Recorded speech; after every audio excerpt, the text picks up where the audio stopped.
امریکہ اور اسرائیل کا ایران پر بڑا حملہ، خاک جزیرے پر فضائی حملے کیے گئے، 90 فوجی اہداف کو تباہ کرنے کا دعویٰ کیا گیا ہے۔ سینٹ کام کے مطابق میزائل بارودی سرنگوں کے ذخیرے اور بحری اڈے پر گرے۔ حملے سے ایران کے دفاعی نظام کی کمر توڑ کر رکھتی ہے۔ ادھر ایران پر مزید خوفناک حملے کے لیے B-2 بمبار طیاروں نے امریکہ سے اڑان بھر لی۔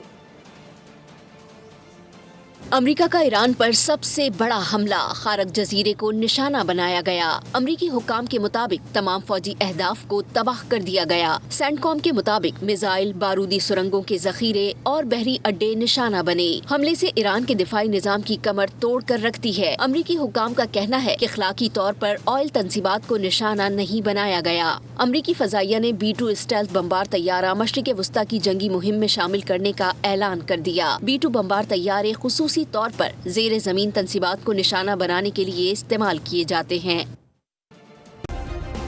سبسکرائب کریں اور بیل دبائیں تاکہ کوئی خبر رہ نہ جائے۔